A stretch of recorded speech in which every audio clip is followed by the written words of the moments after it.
Bonsoir, on est le 18 novembre 2020. Je vous rappelle que la journée de ce 18 novembre, mercredi 18 novembre, a été une journée parfaite pour ce 18 novembre parce qu'il a fait bien éclairé, pas un nuage, à une température au-delà de la normale saisonnière. On était vraiment au-delà.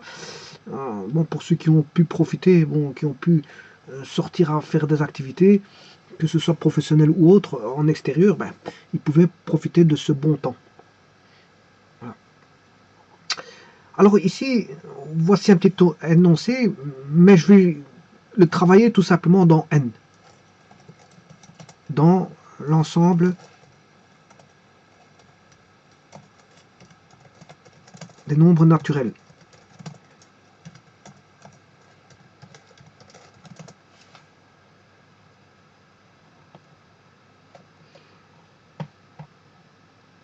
Voilà, je restreins mon ensemble à l'ensemble des nombres de N. Alors, est-ce que c'est une bonne approche de mettre un ensemble comme ceci? C'est discutable, hein. On peut discuter.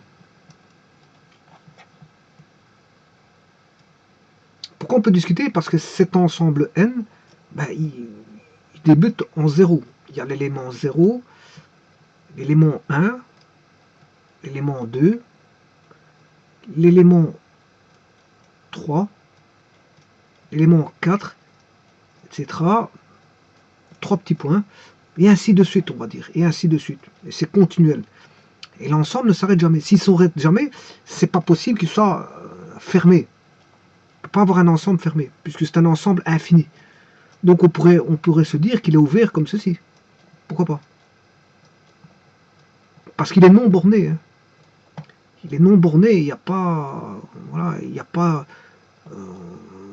Il y a toujours un nombre qui. Voilà. Pour trouver toujours un nombre plus grand qu'un autre nombre. Vous choisissez un nombre quel qu'il soit, aussi grand soit-il, vous savez toujours trouver un nombre au-delà de ce nombre-là. Voilà, donc en fait, il n'est pas borné. Il ne s'arrête jamais, si vous voulez. Voilà. Donc, on serait tenté de dire que bon, on pourrait ouvrir l'ensemble parce que le fermer, c'est dire que voilà, il s'arrête à un moment donné, puisqu'à un moment donné, il sera complètement, on aura un ensemble de valeurs à l'intérieur de l'ensemble. Voilà, on ne pourra plus en mettre d'autres. Et donc, on aurait toute l'aire voilà, de l'ellipsoïde ou de l'épatatoïde qui a été pris ici, rempli. Or, on saurait encore mettre des nombres au-delà de cet ensemble-là, ce qui voudrait dire que l'ensemble ne peut pas être fermé. Il ne peut pas être fermé. Mais malgré tout, on met quand même, on représente par des ensembles fermés, même s'ils sont infinis. Même s'ils sont infinis, on les représente comme ceci. Voilà. Ça, vous savez que c'est malgré tout, on a un ensemble infini comme ceci. Or, c'est pas possible d'imaginer de mettre une infinitude, une infinité d'éléments dans un ensemble, voilà, regroupé par une espèce de une corde fermée. Donc voilà, donc ça c'est une aberration, une petite aberration qui peut voilà, se décrire. Mais quand on outrepasse cette aberration, ben on peut considérer que c'est valable. Cette représentation d'ensemble est valable. Voilà. Et donc les nombres naturels, ce sont les nombres 0, 1, 2, 3, 4. Bien sûr, ce sont des entiers. Quand on dit naturel, ce sont des entiers naturels. Voilà, ils sont entiers. Alors, est-ce qu'on peut mettre une virgule? Bien sûr que oui. On peut mettre une virgule, pour autant que si vous mettez une virgule, après la virgule, il y a une infinité de 0. Si vous complétez par une infinité de 0, ben, le nombre reste entier. Pour autant qu'il n'y a pas de nombre autre que 0 derrière un nombre entier. Si je prends par exemple 5, virgule, bien, je peux mettre une virgule, mais pour autant vous mettiez une panoplie de 0, et alors vous décrivez la panoplie de zéros qui sont interminables par 3 petits points. Vous décrivez l'infinitude de zéros, ou si vous voulez, on a une période, et la période c'est 0. Si j'écris ceci n'est pas un nombre entier, mais on a une période qui est 23, 23, 23. Voilà, et c'est continuel. Alors tout ce qui est périodique, ce sont des nombres rationnels. Je rappelle que l'ensemble des nombres naturels s'inscrivent, on peut les mettre sous forme de fraction. Donc ici, vous voyez que la période, c'est 0. Le 0 se répète 2 fois ici, 3 fois ici, 4 fois ici, 5 fois ici, 6 fois, et ainsi de suite. Voilà, on a une infinité de 0. Alors, le 5, on sait le mettre sous forme de fraction. Alors, je vous rappelle qu'une fraction, c'est un nombre entier, qu'il soit positif ou négatif. À ce moment-là, on parle d'entier relatif. Parce qu'on peut avoir plus A ou moins A. Voilà. Comme on peut avoir plus B ou moins B. Par contre, au dénominateur, on ne peut pas avoir de 0. Voilà, c'est Z sauf 0. C'est Z qui sont des nombres entiers aussi bien positifs que négatifs, alors que les naturels sont des nombres entiers positifs. Voilà. Et alors là, on peut pas enlever, on enlève le 0 pour les dénominateurs, c'est-à-dire qu'on a Z moins la valeur, le singleton 0. Voilà, on retire le 0. C'est Z sauf 0. Parce qu'on ne peut pas mettre 0 au dénominateur. Et ça, c'est ce qu'on appelle une fraction. Or, 5, un nombre entier, on sait le mettre sous forme de fraction. Parce que c'est toujours 5 sur 1. C'est une fraction. Donc, ce qui veut dire que on a, si vous voulez, les entiers naturels. Au-delà de ça, je peux mettre des entiers. Ça, ce sont des entiers positifs. Hein. Les entiers naturels sont des entiers positifs. Au-delà de ça, je peux mettre regrouper dans un ensemble qu'on appelle l'ensemble des entiers qui reprennent aussi bien des valeurs naturelles que des valeurs entières. Donc là, on peut retrouver moins 1, si vous voulez, moins 2, moins 3, et ainsi de suite, jusqu'à moins l'infini. Voilà, donc là, on continue vers plus l'infini, on a une tendance vers plus l'infini, et là, on a une tendance vers moins l'infini. La tendance est une tendance vers moins l'infini, alors que ce soit les entiers ou les naturels, ces deux ensembles-ci, on sait les mettre sous forme de fraction. Donc,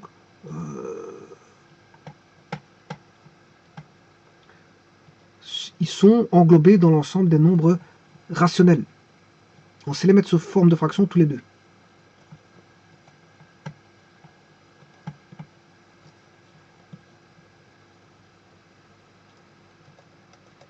Donc, on a ce qu'on appelle l'ensemble des nombres rationnels, Q. Alors, Q, c'est tous les nombres qu'on sait mettre sous forme de fraction. C'est-à-dire, par exemple, 0,33,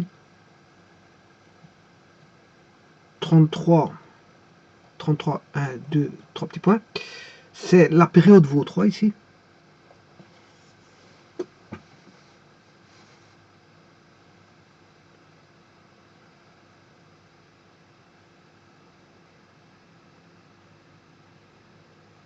La période vaut 3. Alors, je vous rappelle que ce n'est pas un nombre décimal. Hein. 0,3333 n'est pas un nombre décimal.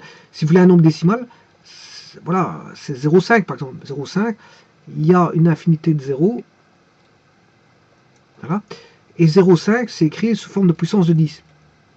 5 fois 10 moins 1, ce qui fait 5 sur 10 exposant 1. Et ça, tout nombre qui peut s'écrire de cette manière-là est un nombre décimal. Or, 0,3333 n'est pas un nombre décimal. Alors, 0,3333, je vous rappelle que c'est un tiers. 1 divisé par 3, 0,3333 est un nombre rationnel. Voilà. Et qui n'est pas entier, bien sûr, c'est une fraction. On sait le mettre sous forme de fraction. 0,333, c'est une fraction. C'est pas un nombre entier, et c'est pas un nombre ni entier de n ni de z. Il est en dehors de n et en dehors de z. Mais en tout cas, c'est un nombre, voilà, on pourrait le mettre ici. Là, par exemple, je mettrais 1 tiers, ou 0,3333. C'est pas un nombre entier. Tout comme 0,5 n'est pas un nombre entier. 0,5 est un nombre décimal, qui fait partie des nombres décimaux, donc on peut le mettre dans un ensemble D, de décimales. Hein, alors que 0,3333, c'est un nombre aussi rationnel, mais qui n'est pas décimal, il est en dehors des nombres décimaux. Alors comment trouve-t-on un tiers? Ben, un tiers, vous considérez que si j'appelle x 0,33333,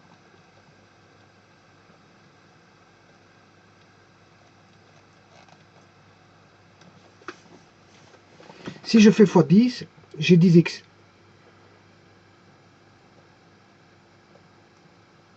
Alors, 10x vaudra 3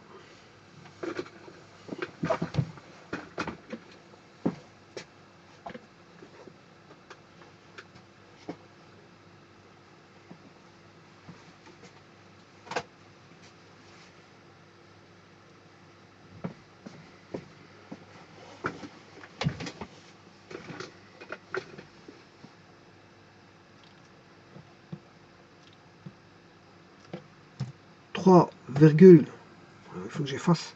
Je vais tout réécrire hein, parce que c'est vrai qu'ici j'ai un petit problème.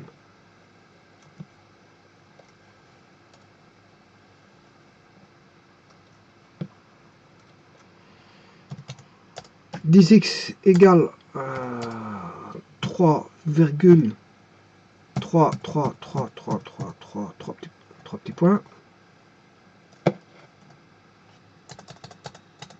Et x égale 0,33333 3 petits points.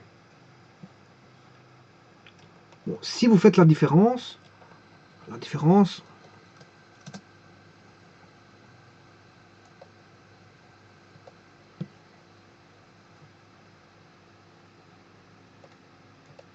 va donner 9x égale 3. Et là, on peut créer une fraction. Avec 9x égale 3,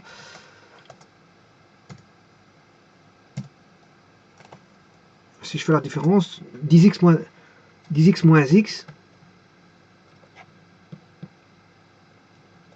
voilà, ce qui veut dire que x égale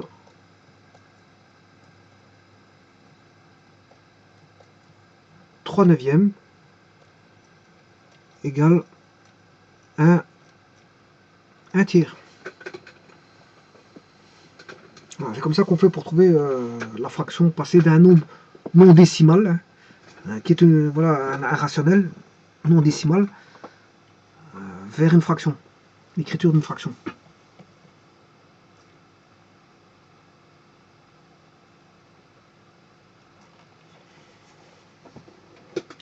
Voilà.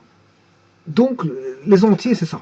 Donc, moi, je vais manipuler ici des nombres provenant d'un ensemble des naturels, des entiers naturels.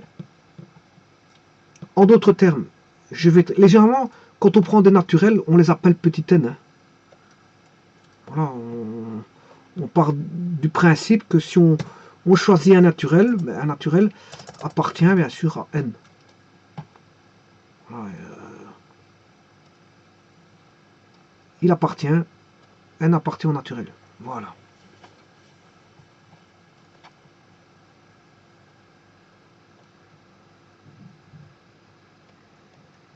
Voilà, on part du principe que on n'appelle pas ça x, ni y, ni z, voilà, mais plutôt n.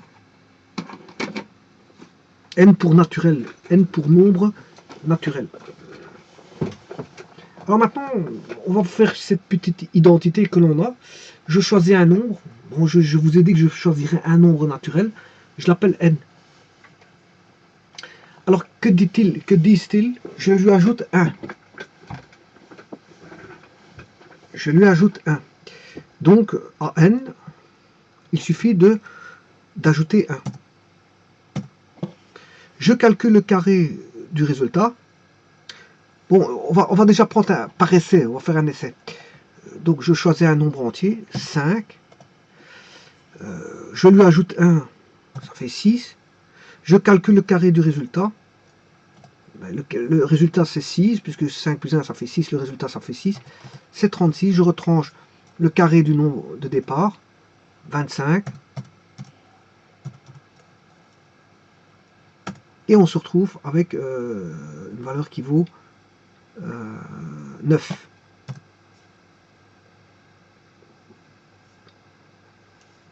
J'espère que je ne me suis pas trompé. Donc je choisis un nombre entier, donc 5, je lui ajoute 1, ça fait 6. C'est le consécutif. Hein. Je rappelle que c'est le consécutif. N et N plus 1 sont consécutifs. Voilà. Ici, j'ai pris un nombre impair. Ben, le consécutif est pair. Maintenant, si je prends un nombre pair, le consécutif, il est impair. Si je calcule le carré du résultat, c'est 49. 7 fois 7, 49. Et je retranche le carré du nombre de départ. Donc, moins 36.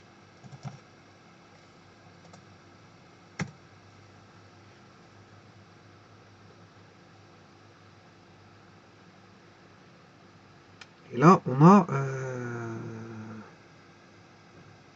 5 plus 1, 6. Je calcule le carré du résultat. 36. 36 moins 25. Ça fait bien 9. Et 49 moins 36. Ça fait 9 et 4. 13. On peut essayer un autre. Hein. On va essayer un autre avant de conjecturer quoi que ce soit. Je prends un nombre pair, 8. Je lui ajoute 1, j'ai le consécutif, 9. Je multiplie par... je calcule le carré du résultat, ben c'est 9. 9 fois 9, 81. 8 fois 8. Et bon, je retranche le 81. Le carré, je retranche le carré du nombre de départ.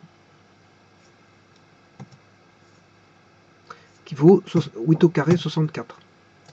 Résultat, on a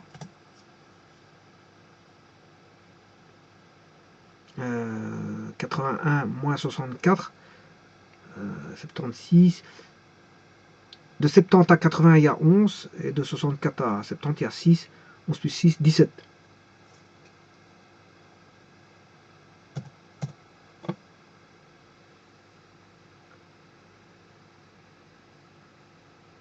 Voilà. Bon.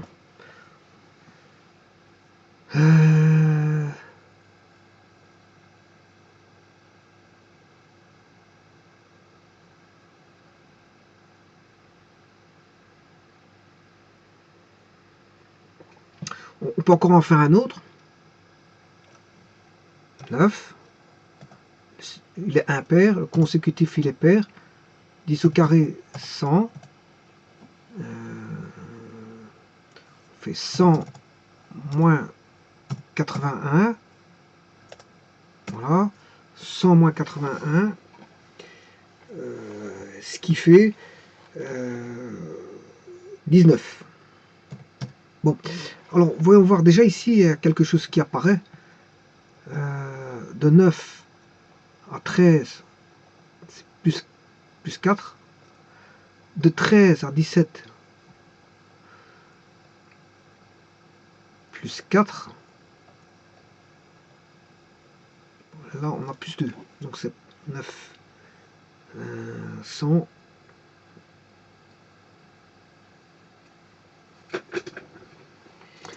Bon, on va essayer de trouver une relation hein, avec ça.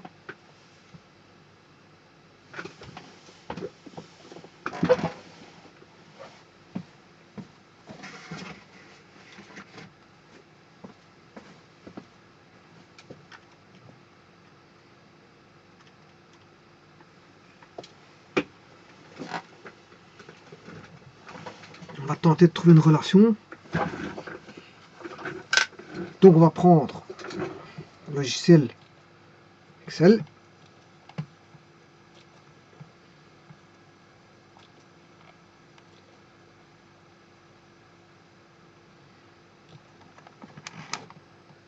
Bah, ça c'est un peu trop grand. Attends, 16.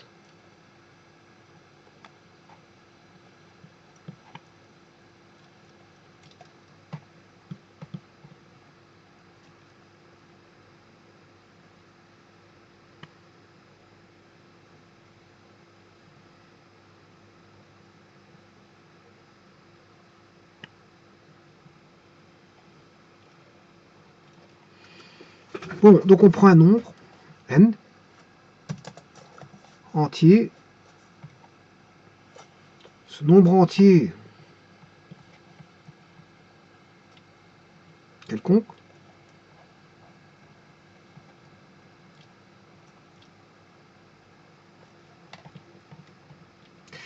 on prend le consécutif.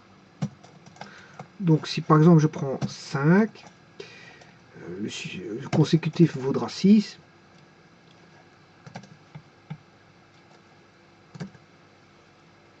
Si je prends par exemple 6, le consécutif vaudra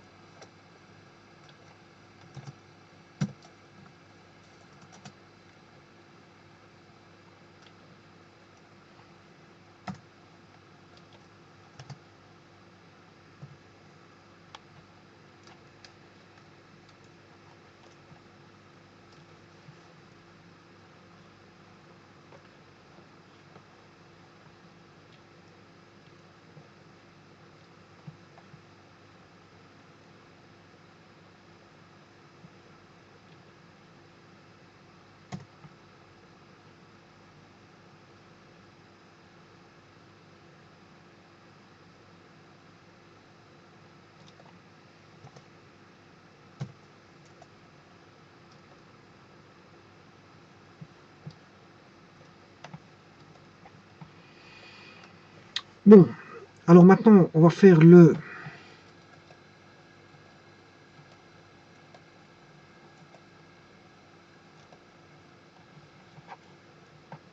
carré du résultat.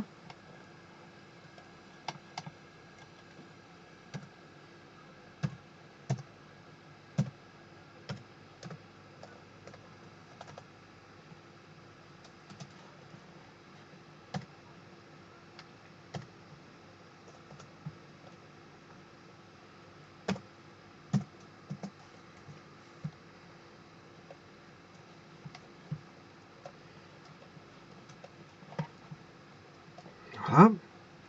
Et on va, je retranche le carré du nombre de départ. Donc on va, là c'est n carré. Prendre n carré.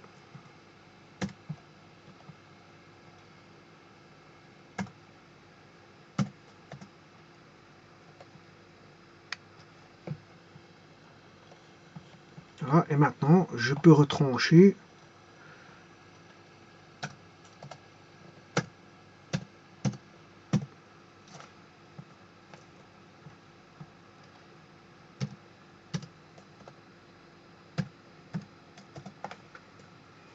voilà, donc on va retrancher 36 moins 25.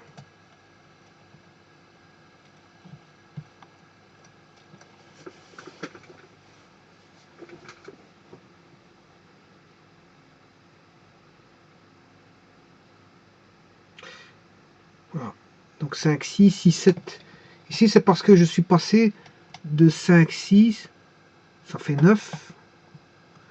5, 6. Ouais, je m'étais trompé. Hein. Je m'étais trompé dans mon calcul. Hein. Je sais pas qu'est-ce que j'ai fait. 36 moins 5, 6, ça fait bien.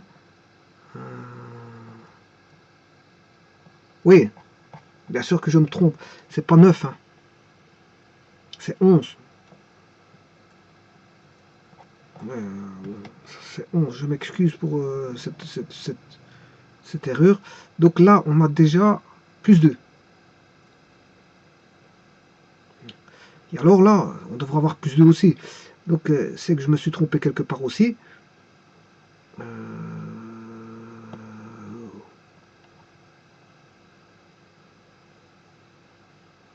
Non, ici c'est bon. Pourquoi? Parce que si je fais 5, 6, le suivant c'est 6, 7. et le suivant c'est 7, 8, avant d'avoir 8, 9. Donc là on va voir 8 fois 8, 64, et on aura 64 moins 7 fois 7, 49. Et là on aura une valeur qui vaut 15. Voilà. Donc là on va passer à celui-ci d'abord, plus 2.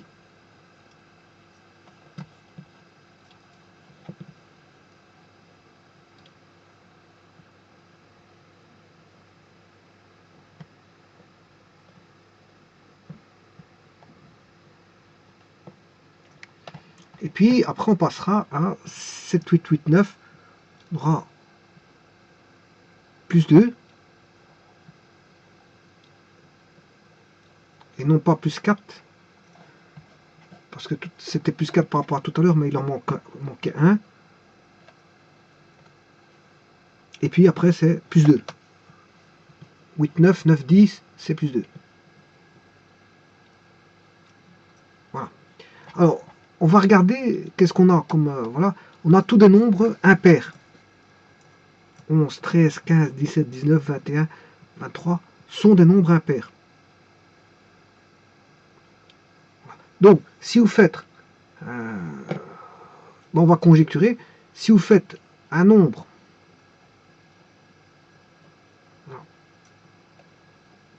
Si je choisis un nombre, je lui ajoute 1.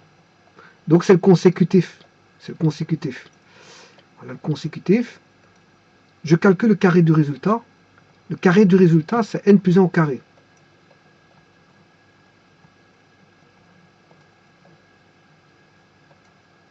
Voilà. Alors, si le nombre est n est pair, mais n plus 1 est impair. Mais si le nombre n est impair, mais n plus 1, c'est le contraire, il est pair. Voilà. Donc, ce qui n plus 1 peut être impair ou pair. Voilà. Mais c'est un impair au carré et un pair au carré. On aura toujours le carré d'un pair ou d'un impair.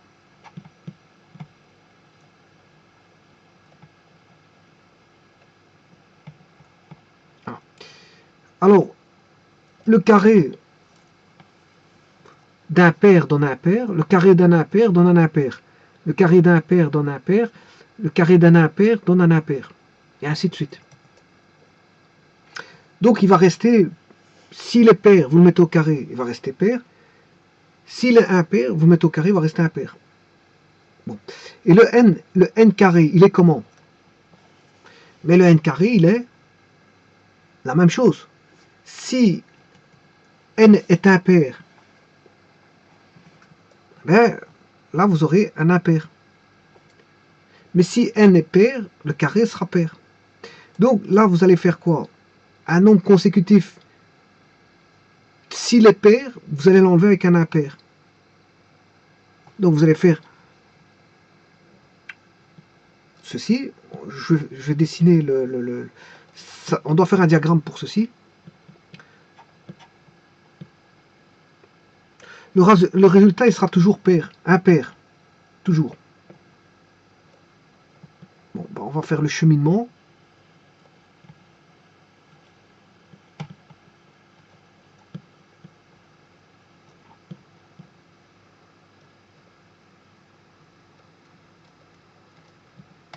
Donc on prend un nombre n entier.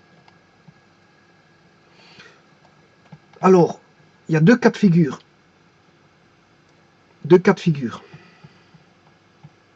Soit vous le prenez pair, ou soit vous le prenez impair. Bon. Si vous le prenez n est pair, soit il est pair, soit il est impair. Là-dessus, s'il est pair, vous choisissez, vous allez vous rajouter 1, vous avez le consécutif.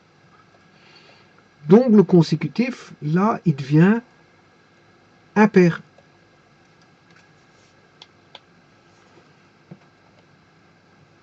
Par contre, là, le consécutif,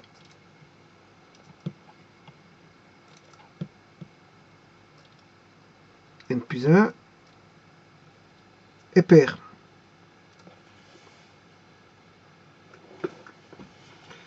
Avec l'impair ici, vous prenez le carré.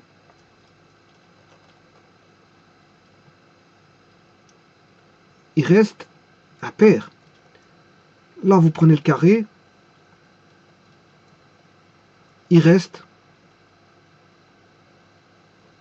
pair.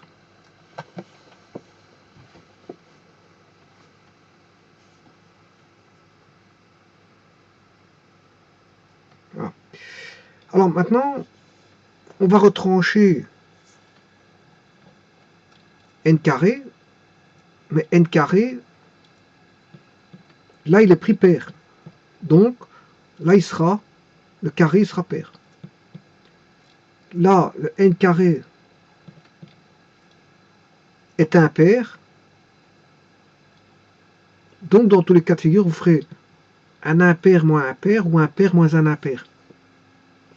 Donc si je devais dire ça, un impair c'est n plus 1 par exemple. Voilà, ou K, pour ne pas avoir voilà, pour ne pas faire d'amalgame avec le N. K plus 1 moins le pair c'est K. Par exemple ici K vaut 0, 0 plus 1 ça fait 1. K vaut 2, 2 plus 1, 3.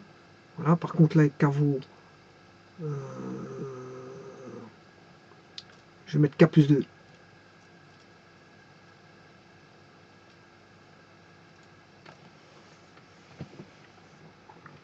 K plus 2, voilà. Si K vaut 0, 0 plus 1 ça fait 1. Voilà.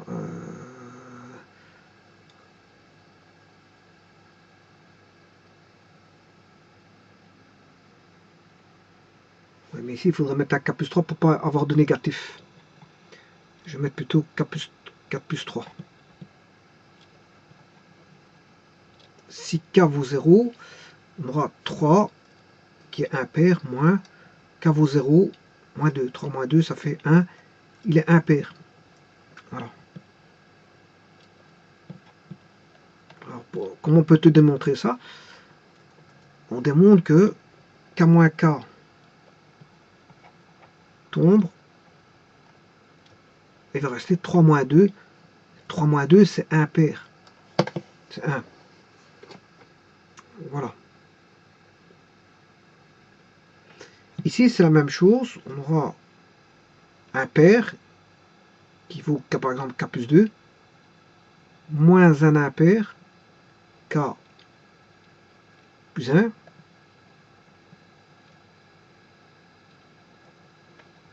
Et là, de toutes les manières, on a K moins K et 2 moins 1, ce qui fait 1.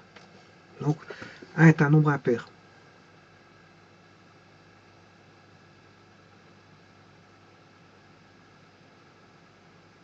Bon, vous aurez pu prendre avec K plus 5. Hein. Supposons que là, on a un nombre K plus 5. Voilà. K plus 5 et K moins 2. Donc vous aurez 5 moins 2 qui fait 3. Parce que vous aurez un impair, toujours un impair moins impair.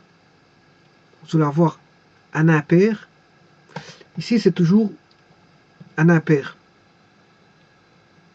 K plus I.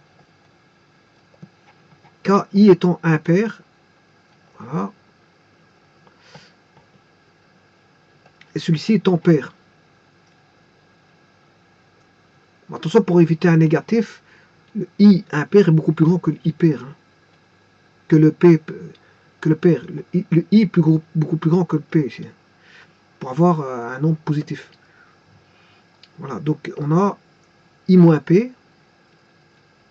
Un impair moins pair, ça fait un impair. Vous faites 5 moins 2. 5 moins 2, ça fait 3. Vous faites 7 moins 4, ça fait 3. Vous faites 8 moins 6. Je m'excuse, ça c'est 2 paires. Vous faites 9 moins 4, ça fait 5. Donc vous aurez toujours un impair. Ici, c'est pareil. là, K plus 2, là il est pair.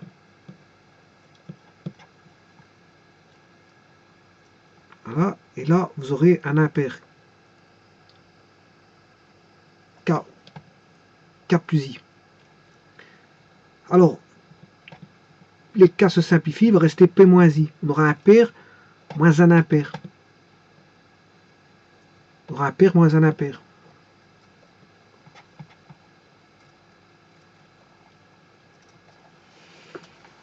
Voilà. Et un pair moins un impair, c'est toujours un pair. 8 moins 7, ça fait 1. 12 moins 5, ça fait 7. On aura toujours un nombre impair.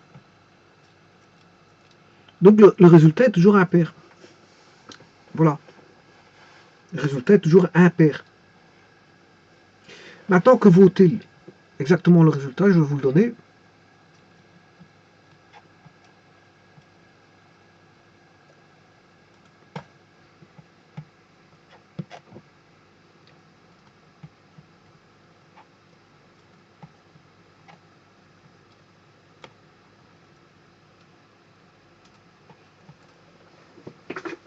Eh bien, on prend n plus 1 au carré moins n carré. N peut être pair ou impair. Alors, ce qui fait n carré plus 2n plus 1 moins n carré. Et n carré se simplifie. Alors, si n est pair, un nombre pair fois 2, ça reste pair. 2 fois 2, 4. 4 fois 2, 8. Voilà. Si on multiplie par 2, c'est toujours pair. Alors maintenant, s'il était impair, si le nombre là était impair, 7 fois 2, 14. Le fait de multiplier par 2 un nombre pair, ça reste pair. Mais si on multiplie un nombre impair par 2, il reste pair. Enfin, il devient pair. Si on prend un nombre pair, on multiplie par 2, il reste pair. Si on prend un nombre impair, on multiplie par 2, il devient pair. Donc dans tous les cas de figure, 2n est un nombre pair, quel que soit n s'il est pair ou impair. Voilà.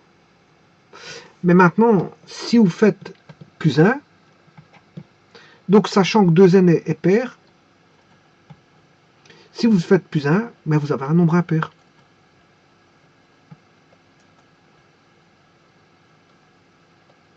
Donc voilà la démonstration qui prouve que le résultat sera toujours un nombre impair. Alors, ce résultat vaudra toujours 2 fois le nombre de départ plus 1. Alors, si vous choisissez, par exemple, 5, vous faites le double de 5, ça fait 10 plus 1, 11. Voilà.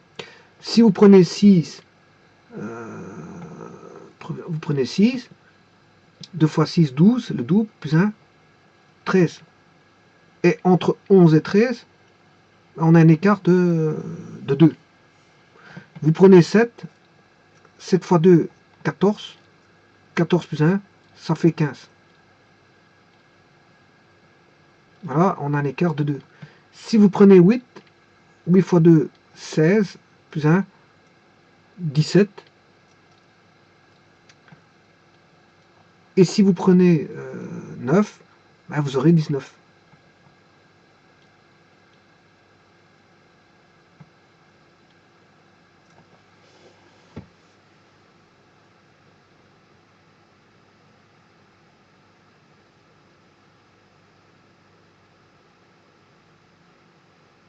Donc le résultat, on peut l'appréhender facilement. Hein. On peut donc si je prends 9, le double de 5, voilà, le double de 5 c'est 10. Et on rajoute 1, ça fait 11.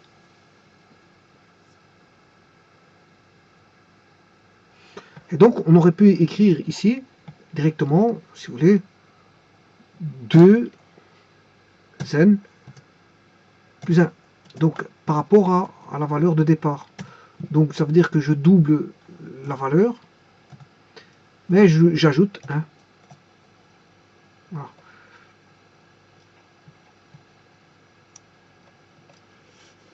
Vous voyez que c'est les mêmes écritures.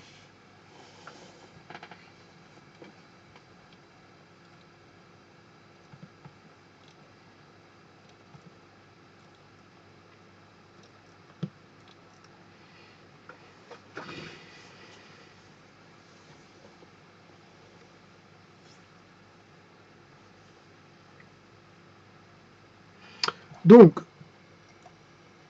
faire ce chemin-là,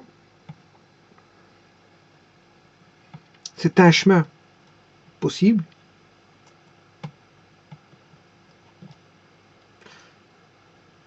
La description de ceci, je choisis un nombre.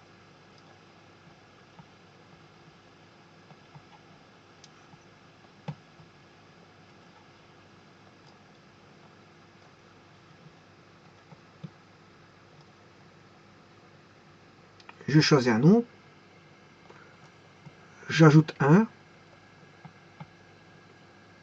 je calcule le résultat, je retranche le carré du nombre. Et je termine le traitement.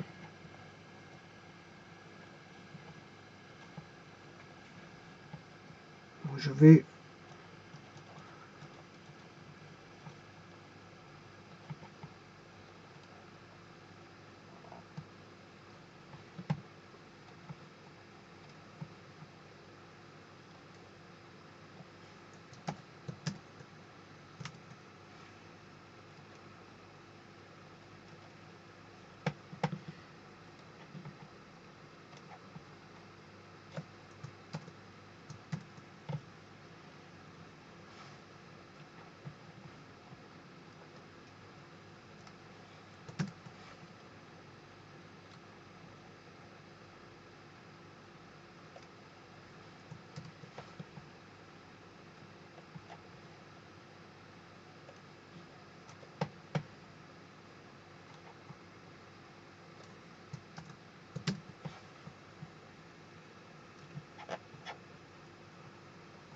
voilà. Et le cheminant, le voici.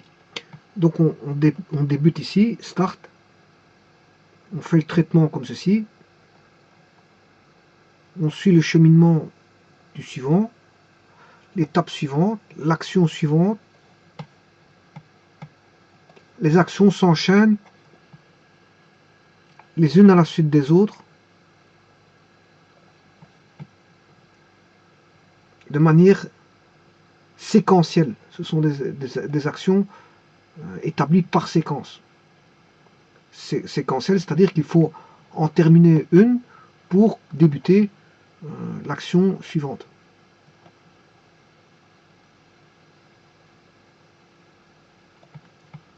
Voilà. Et on termine la séquence. Les séquences des opérations se terminent quand on arrive en bout de cheminement, qu'on a tout, on a établi toutes les actions, les actions demandées, les unes à la suite des autres, par la séquence donnée. Séquence donnée. Alors le cheminement possède voilà, un chemin.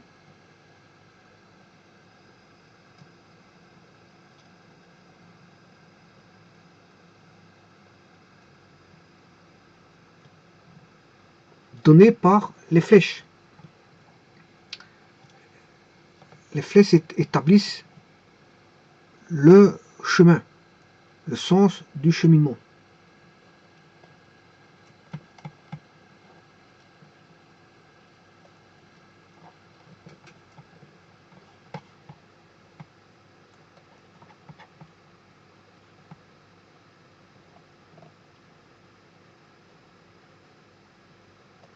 Alors, on a un cheminement donné par des séquences d'opérations ou des séquences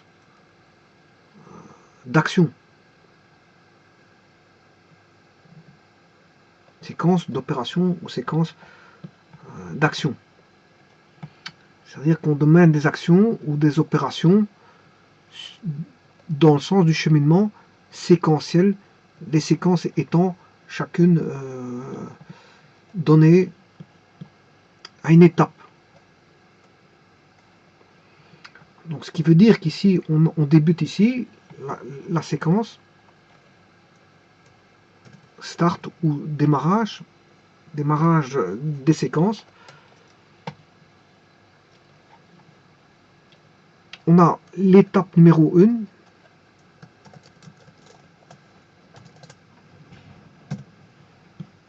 suivi juste après de l'étape 2 quand l'étape 1 est terminée, suivi de l'étape 3 quand l'étape 2 est terminée. Donc il faut terminer une étape pour en commencer une autre. Bon, on ne commence pas une étape. Il faut que l'action à l'étape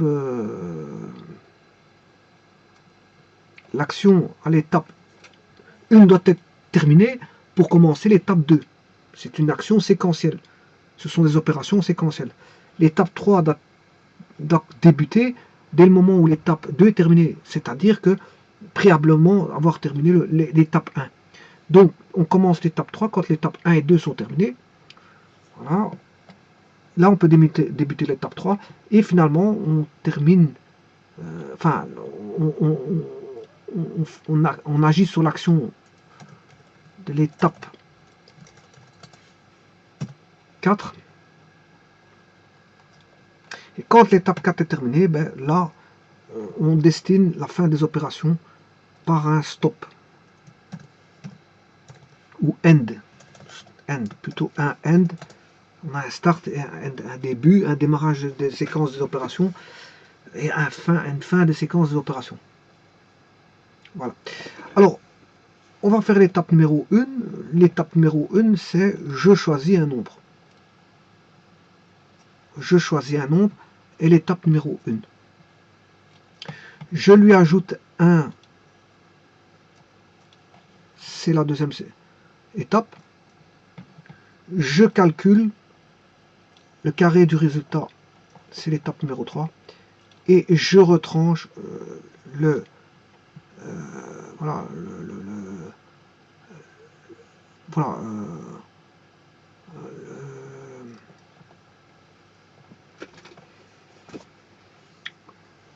je retranche le carré du nombre de départ. C'est la dernière étape. Bon. Alors, l'étape 1 est une étape un peu, si vous voulez, c'est pas une véritable... C'est une action, oui, comme tout ce qu'on peut faire est une action. Hein, tout ce qu'on peut faire, peut entreprendre, c'est une action. Hein. Simplement, c'est un choix. Et dès le moment où c'est un choix, ce n'est pas considéré véritablement comme un traitement. Donc, et quand c'est un choix, à ce moment-là, on met une espèce de case qui est un parallélogramme, qui est une introduction. Et bien sûr, vous devez introduire une valeur ou choisir une valeur. Voilà. Donc là, on a à faire un parallélogramme qui signifie qu'on a soit le choix de données, on choisit les données, on introduit les données, mais ça peut correspondre aussi à un affichage de résultats, ou voilà, tout simplement de fournir des résultats. Alors généralement, quand on fournit des résultats, ben, il faut les voir, donc on affiche ou on les montre. On les écrit, enfin ici je me suis trompé, j'ai effacé le parallélogramme. Voilà, on les montre, on les affiche, voilà, on les écrit, ou on les dit. On les dit verbalement.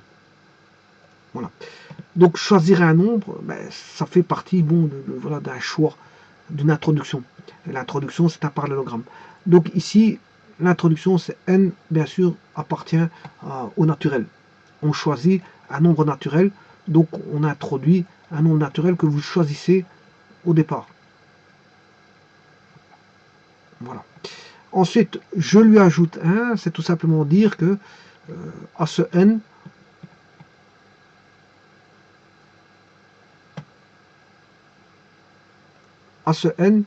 ben, on lui ajoute 1. C'est l'étape numéro 2. Oui, étape numéro 2. L'étape numéro 1 n'est tout simplement le choix d'une valeur. Vous choisissez une valeur. L'étape numéro 3,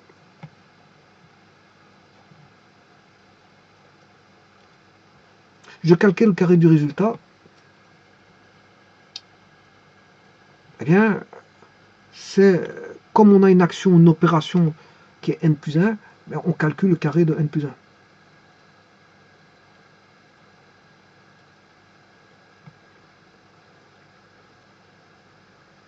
Voilà. Et je retranche le carré du nombre de départ.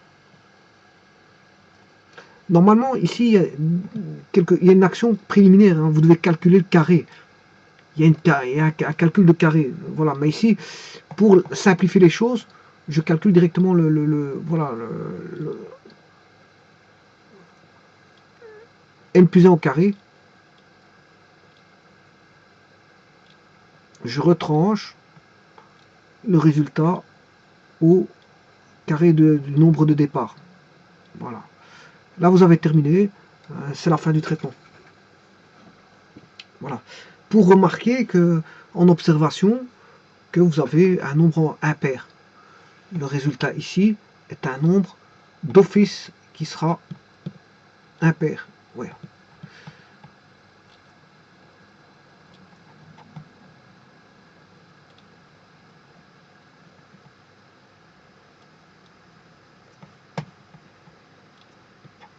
Le résultat ici sera un nombre impair. Alors, si vous choisissez un nombre pair,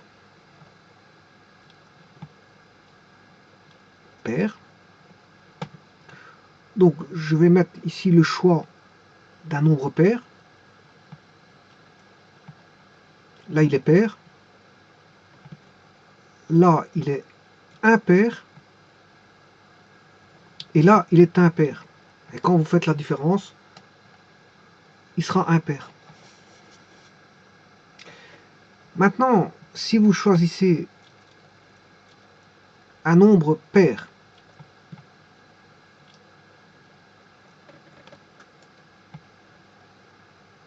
vous choisissez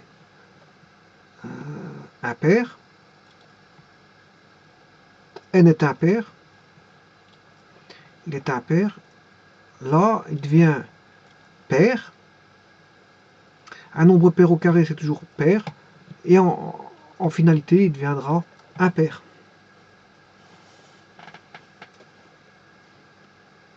Donc en finalité, il est toujours impair. Et ça, c'est l'observation qu'on peut tirer. Maintenant, on peut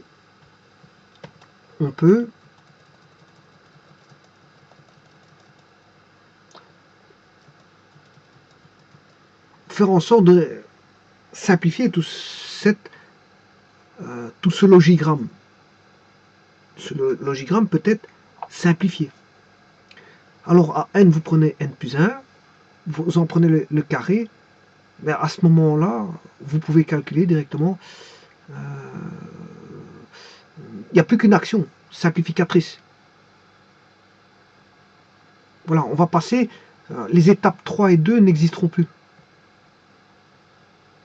Les étapes 3 et 2 n'existeront plus.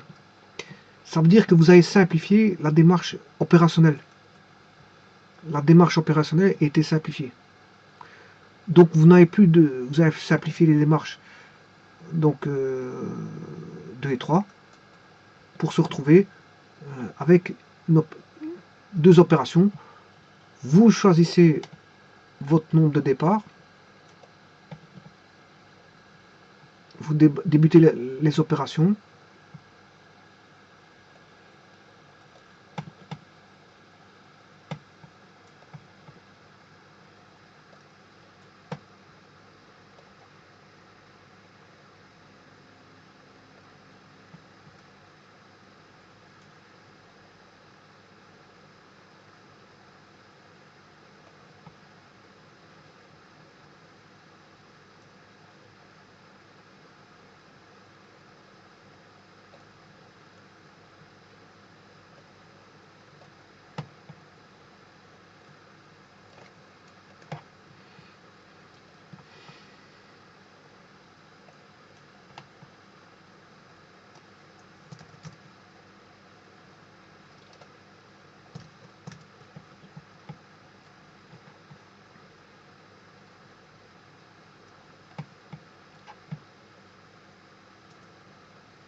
Donc on n'a plus que 2 étapes, et l'étape numéro 2 n'est tout bonnement que 2n plus 1.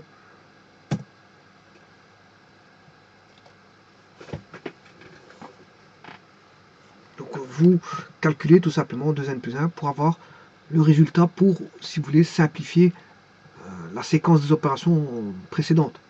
On avait 4 étapes, on réduit à 2 étapes. Donc dire ou faire ou établir ou suivre les actions précédentes, c'est parvenir à choisir un nombre et d'en écrire directement par un calcul simplifié la valeur. Donc faire les 4 étapes, établir les 4 étapes précédentes. Maintenant, si je prends un nombre pair, voilà, 2n plus 1, il est comment? Il est impair. Je prends là, celui-ci, il est pair.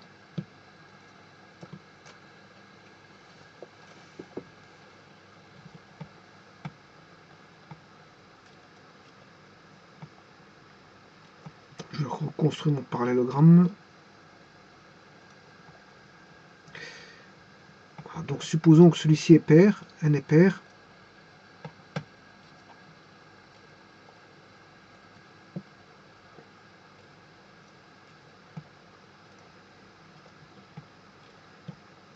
N est pair, bien 2n plus 1 est d'office impair.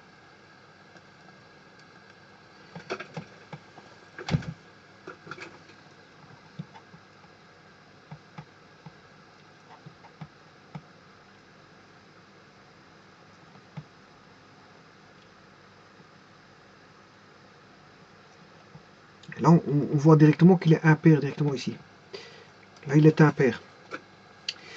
Maintenant, si vous prenez ceci impair, mais 2n plus 1 est toujours impair. Donc le résultat sera toujours impair. Maintenant, vous prenez un nombre 3, ben, vous établissez